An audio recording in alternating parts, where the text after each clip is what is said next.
कपड्याच्या आहेराची प्रथा बंद करा।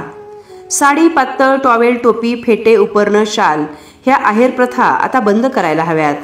आपला समाज असो किंवा आणखी कुठलाही समाज असो, या प्रत्येक समाजामध्ये ही प्रथा चांगली घर करून बसलेली आहे। लग्नात आहेर द्यावाच लागेल, लोक काय म्हणतील, चांगलं दिसत नाही वगैरे वगैरे असं बोलून आहेर करावाच लागतो। आहेर म्हणजे 200 रुपयांची साडी, रुमाल, टोपी, शाल, उपरणं या वस्तू। आणि मग या वस्तू अगदी वर्षश्राद्ध किंवा कुठला दुःखद प्रसंग असेल त्यावेळीही दिल्या जातात आणि या सगळ्यांचा खर्च प्रत्येकी 300 रुपये तरी येतो। आपल्या समाजात लग्न, वास्तुशांती, सत्यनारायण पूजा किंवा अशाच कोणत्याही प्रसंगात कपडे, साडी घेऊन जाण्याची प्रथा सर्वांनी आपल्यापासून बंद करा आणि त्या प्रसंगी आयोजनकर्त्यास पूर्वीप्रमाणे रोख आहेर देण्याची प्रथा पाडावी। त्यामुळे आयोजनकर्त्यास व आपल्या समाजास फायदा होऊ शकेल।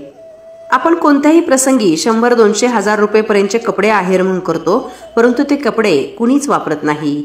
आहेर स्वीकारणारे हे कपडे पेट्या किंवा कपाट भरून ठेवतात आणि पुढच्या प्रसंगी लेनदेनामध्ये तेच वापरतात। अशा प्रकारे वेळ व पैशाची बर्बादी तर होतेच, शिवाय कोणालाच काहीच मिळत नाही।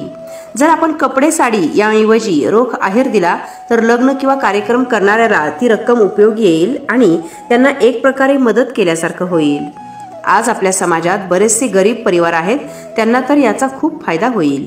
आपल्या समाजात लग्नप्रसंगी अंदाजे 1000भर पाहुणे येतात आणि जर सर्वांनी कपडे घेण्याऐवजी 50 ते 200 रुपये आहेर दिला तर लाखभर रुपये सहज जमतील।